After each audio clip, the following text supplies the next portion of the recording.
Hey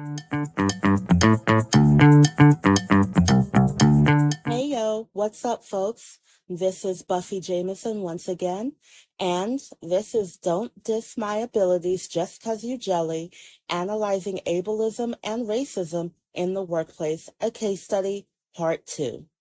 We're going to jump right back into it. When we last left the story, we were on the subject of disability. Remember those pain meds I had to take back when Ed was still in charge? These meds made me dizzy and affected my memory, and at one point I was concerned that I wasn't as productive as I usually was, which, by the way, was more easily managed at home than at the office. Because of this, Ed and I set up an arrangement where I emailed him at the beginning and end of the day to track what I had left to get done, and so that he could provide guidance on what he saw as being the most pressing task that day, since I was moving a bit slower. Though time-consuming, it was helpful and necessary to help me stay on track while I was temporarily on pain meds. Once I was off the meds, it was no longer necessary. I told that white woman this, but she insisted that I continue with the time-consuming practice and send emails to her and Ned. If ever I missed a day because I was too engrossed in doing my actual job, she would berate me in front of the office. While my probation required that I checked in daily with my manager, the document did not specify how I would check in, and it certainly did not say that I needed to continue with this model. I mean, really, we were all within feet of each other in the office. I could have swung around in my chair, verbally updated them, swung back around, and got back to work. But it was an issue that white woman forced anyway. Ned did follow up with me about the terms of my probation and did away with many of the requirements except for the ones that were already almost completed. Still, I was working around 60 hours a week while taking a class that had requirements that seemed geared more towards students who handled casework full-time, and the liberal agenda just didn't have that many requests for direct services. But when we did, I did the best I could to support, including answering calls from native Spanish speakers. Despite Spanish being my second language and limited opportunities to practice chatting in Spanish with folks in person, I was the only one in the office who spoke or understood it at all, as my undergraduate degree was in Spanish. The few native Spanish-speaking community members who were also versed in the specialized resources and information that our office had expertise in were always overwhelmed with a multitude of responsibilities related to their language skills in their own workplaces, even if it wasn't in their job descriptions. Asking them to take on one of my job tasks and do so without pay was not only infeasible, but unethical in my view. So I did the best I could to keep up with practicing so that I could help as best as I could. At one point, I had a client who needed information about navigating legal matters. The liberal agenda had a prepared document with the information the client needed, but it was very long and all in English. With the amount of hours I had already been working, there's no way I had time to translate it myself. I was told to reach out to Spanish-speaking community members to see if we could get it translated for free. When I was understandably unable to find anyone for free after spending weeks looking, that white woman suggested a professional translator that she knew of. I emailed this person back and forth and asked for a quote. The translator wanted to know when it was needed and requested to see the document. I sent her the document and told her this person had been waiting for a while, so the sooner the better. The following week, I received an email from the translator with a completed translation and a 3-figure invoice. I forwarded the email to that white woman and Ned, and 15 minutes later, that white woman came out of Ned's office, berated me for not getting approval, and demanded that I forward the email chain while she stood over my shoulder and watched.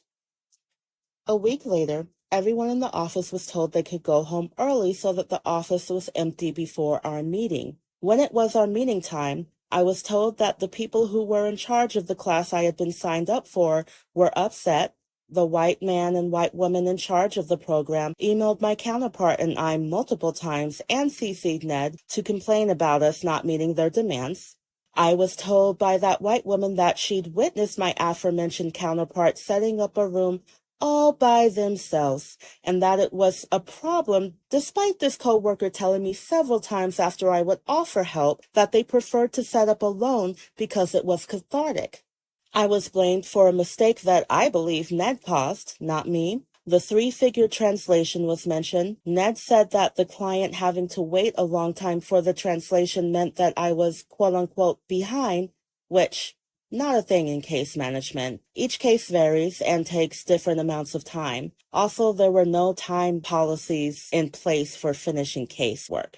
I was blamed for other large-scale organizational problems that absolutely everyone in the office struggled with from the top down, and then I was asked to resign.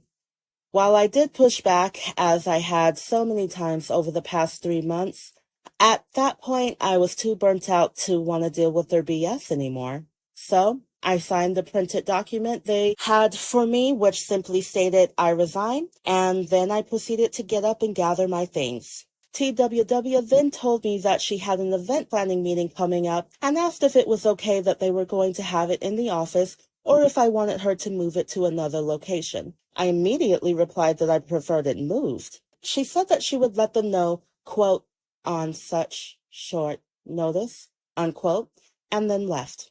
I went to the laptop to sign myself out of all of my personal accounts. The entire time, Ned stood behind me, asking me to give him the laptop. I'm almost done, I replied multiple times. Poor Nettie must have been standing there for like 5 to 7 minutes before stating that I signed out of everything, which I wasn't, and straight up grabbing the laptop.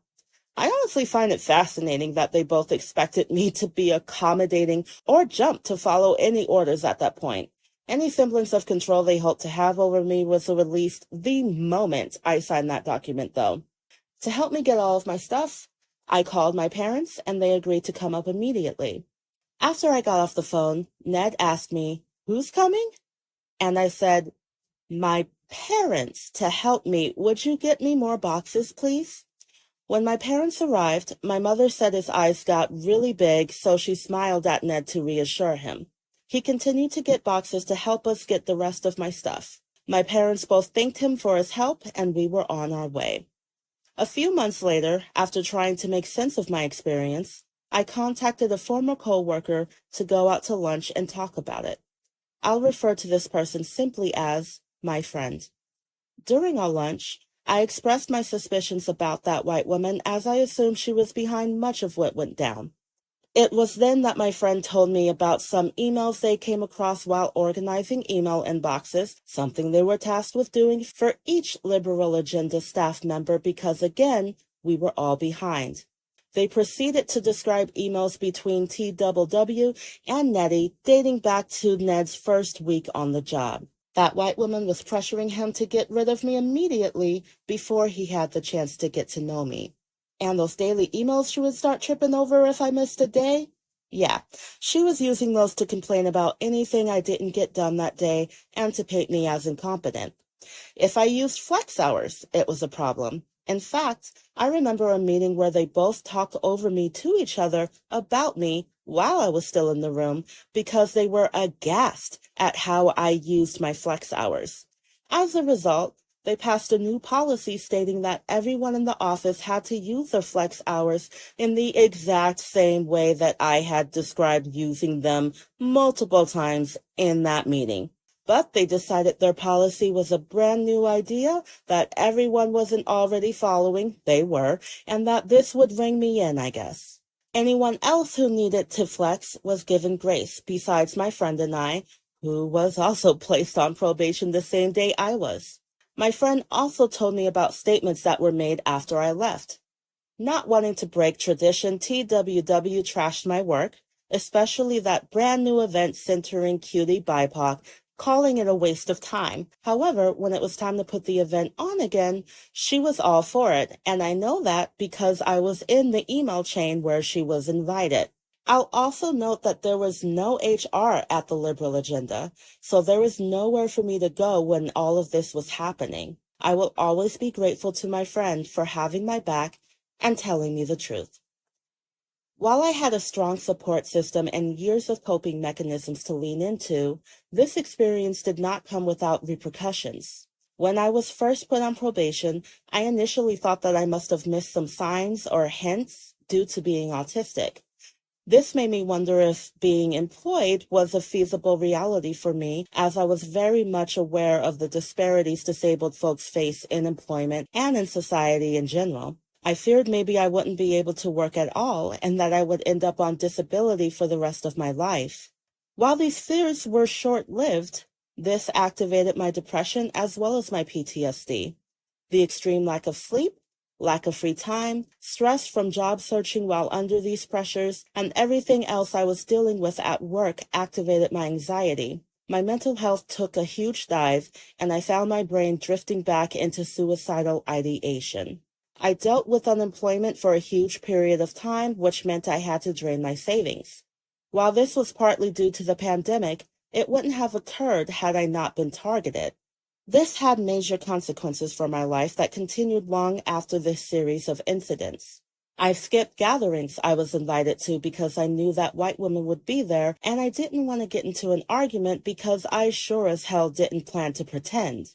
When job searching, which is an anxious enough experience already, I would wonder if, despite not listing her as a reference, she might do anything to sabotage my search if my prospective employer called to confirm my dates of employment and she were the one to pick up the phone, especially since she was still in a position of power. In the end, my support system helped me and has continued to help me prevail. For someone without the network or tools that I have, though, the story could have easily ended tragically. It is for this reason that I decided to share this story in hopes that the current employees at the Liberal Agenda, as well as any organization in the nonprofit industry, or in any industry for that matter, will hear this and be challenged and or inspired, and that those who employ them will care enough to make substantial changes to ensure the health and safety of their employees. As Allison Abrams put it in her article about the APA's 2023 Work in America survey, quote, superhuman expectations, endless performance reviews, co-worker rivalry, toxic micromanagers, narcissistic leaders, and lack of work-life boundaries are just a few of the culprits plaguing the American workforce today, further fueling our mental health crisis. If this is to change, then perhaps it is time to rethink our obsession with productivity and consider that there is more to life than work and that we are more than our jobs. Unquote. Epilogue. A year after the start of the pandemic, my friend and I decided to contact the board of the Liberal Agenda to snitch on that white woman. She became the new executive director when Ned left a few months after my departure. After sharing our experiences with one another and processing together, my friend and I decided to tell them what happened and to ask for a public apology as well as accountability. We left it up to them to decide what accountability looked like. Shortly after sharing our story, we were contacted by the former board president and told that she would be overseeing the quote-unquote investigation since she was the board president during our employment. I call it a quote-unquote investigation and not an investigation because despite being told that everyone involved was interviewed, the white woman they had quote-unquote investigate this case interviewed me but did not bother to interview my friend who also shared their story and acted as a witness to mine. Past Pres apologized for any quote-unquote unsatisfactory employee experience, but their quote-unquote investigation concluded there was no evidence to support my claims of racism or ableism. They did, however, appoint a board member to serve as a resource for employees who may have concerns in the future. Which, by the way, is not accountability, at least not for the two of us. It provides the possibility of accountability for the next person that this happens to, but it doesn't prevent it from happening to begin with. For the record, I didn't expect them to follow through with anything we asked for. My hypothesis before going into this was that they would deploy silencing and intimidation tactics. To my surprise, this did not happen. Not to my surprise, their solution was lackluster. I know what you're asking. If you didn't expect this to go anywhere, why did you bother? To finish my case study, of course. I was fully aware that this is something many people have had to go through. I wanted to see what would happen next if I went through those proper channels that people like to hype so much. I needed an ending to the story. I knew I would use it one day to analyze the experience from an academic perspective. I also knew the case study would be a useful tool for others to analyze as well due to the intersectional nature of the story. There are so many lenses through which this story can be viewed. It could be used as an example to analyze the workplace experiences of Black folks, of Black women and femmes, of Black non-binary folks, of autistic folks, of Black autistic folks, of neurodivergent or disabled folks in general, of young folks, of fat folks, of thin folks, of fat thin folks, and so on and so forth. For the sake of time, I can choose only one or two lenses through which to analyze this story. Therefore, to conclude this podcast episode, I will provide 10 bullet points analyzing my experience through the lens of racial and disability justice. I invite you all to analyze this story based on your own research, knowledge, and perspectives. So, let's analyze. We'll start by looking at the identities involved. I was in my late 20s at the time of this story, and as a reminder, I'm dark-skinned, African-American, fat, gender fluid, autistic, and have PTSD, chronic pain, ADHD, ADD, depression, and anxiety. While I do not identify as a woman, my experiences often echo the experiences of Black women. Also, researchers don't tend to understand or acknowledge that many of the issues they are describing are also faced by non-binary folks. Therefore, much of the research I use centers Black women and women of color. That white women, Ed and Nettie, were all over 30, white, thin, cisgender, and allistic with varying degrees of mental health statuses. Point number 1. The sequence my story follows is actually a common framework. The misogyny that Black women and femmes face in the workplace is well documented. According to a diagram adapted from the Chronicle of the Problem Women of Color in a Nonprofit by the Safe House Progressive Alliance for Nonviolence, the phases are as follows. There's a honeymoon phase, where the woman of color is onboarded and feels welcome and valued. Next is the reality phase, where the woman of color points out issues and pushes for accountability while working within the organization's structure and policies. That accountability then becomes the woman of color's responsibility in the response phase, where the organization denies, ignores, and blames while people of color are pitted against one another until finally in the retaliation phase, the organization decides that the woman of color is the problem and targets her. The organization then labels the conflict as a communication issue or claims that she is not qualified or a good fit before she exits the organization.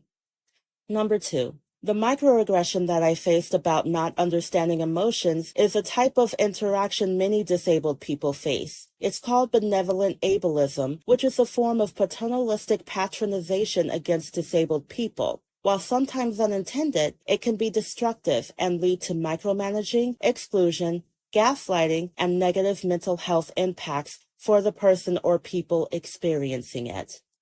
3. This story has been one describing an experience with gaslighting in the workplace. Racism and ableism, as described in the last 2 points, informed this gaslighting. 4. As stated above, I referred to her as that white woman because she 100% wielded her whiteness and her white womanhood specifically as a weapon. That is who she chose to be to me, so that is what I chose to refer to her as in this episode. If ever she was uncomfortable with something I was doing or said, she talked to the boss instead of me, who would then turn around and talk to me so that she didn't have to. If she didn't use the boss, she would use another third party.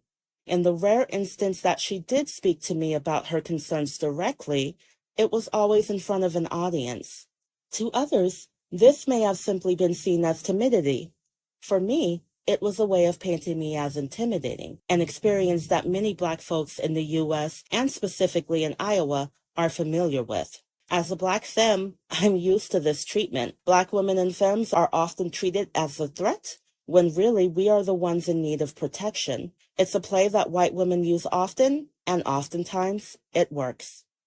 5. In their article entitled, White Women's Effect, Niceness, Comfort, and Neutrality as Cover for Racial Harm, Moira L. Ozias writes, quote, white women historically have played integral roles in the reproduction and production of white supremacy, but the race plus gender nexus of white cis heteropatriarchy paints white, non-trans women as innocents, as pure, and as mothers and daughters in need of protection. As white women participate in the maintenance of white domination, they do so in gendered ways that frame them not only as pure and blameless or as victims in need of protection, but also as missionaries, explorers, ethnographers, and educators doing civilizing work in the name of white supremacy.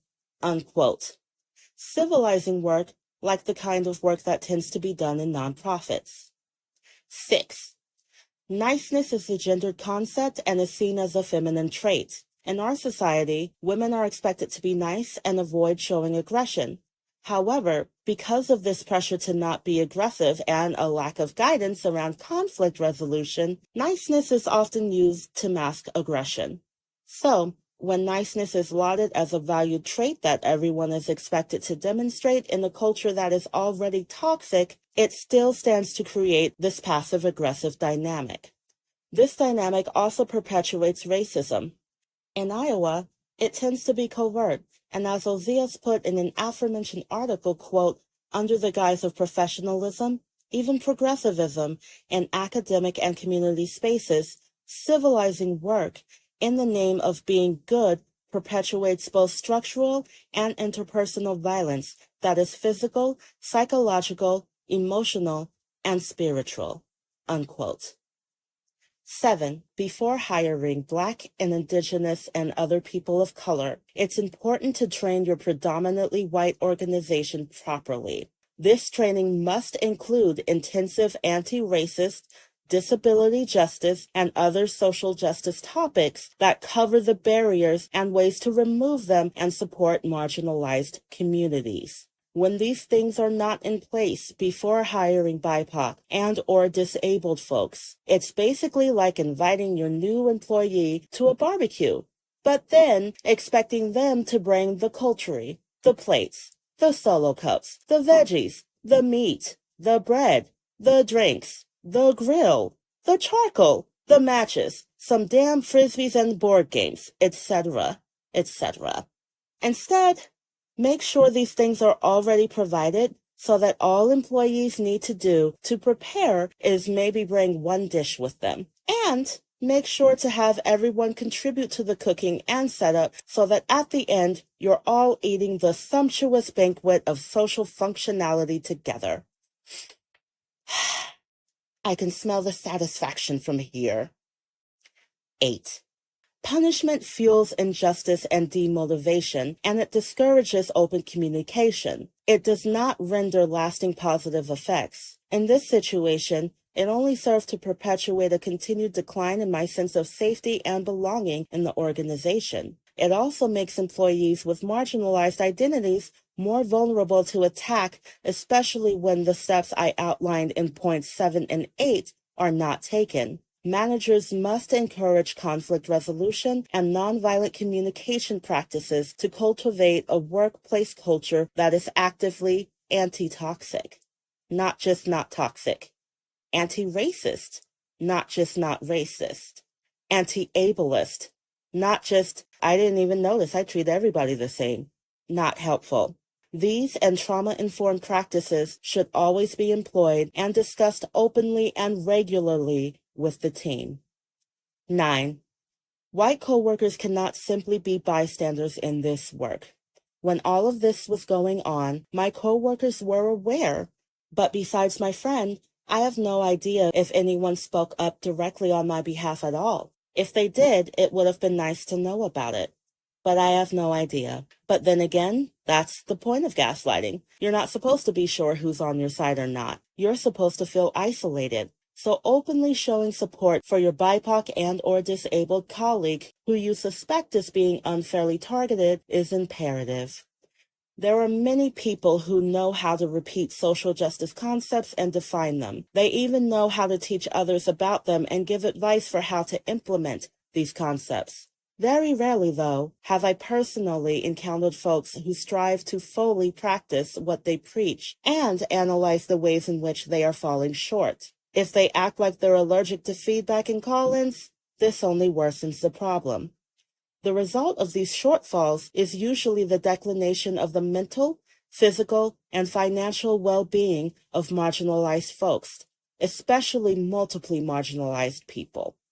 Continued education, trainings, assessment, conflict resolution skill building, and trauma-informed practices and policies must be a priority. 10.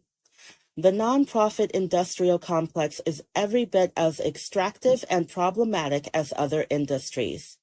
Before investing in a nonprofit through engagement, volunteerism, monetary contributions, or in any other way, ask them about their policies and practices regarding anti-oppression work and how they actualize these concepts within and without their organization, rather than just preaching about it to others. Is there Black or Black femme leadership, or does the org fail in this area as many others have? Are there disabled folks in leadership? Or are there conversations still about how leaders can support disabled folks or come out as disabled after they are hired, as though disabled and leader are opposite words? If they fall short, share your analysis with them. In conclusion, there are no shortages of stories like this one. If you can relate, or even if you don't think you can, please look for articles that give you healing advice and/or take action to improve the culture in your workplace. If you have your own analysis of this case study or advice that you would like to share, then please feel free to comment. In our upcoming episodes, we will continue to explore Blackness, fatness, and gender in the workplace. These episodes will have information in them that may reshape how you view this story, so please keep it in the back of your minds as we continue the conversation. Thank you for listening, and I hope you'll join me again.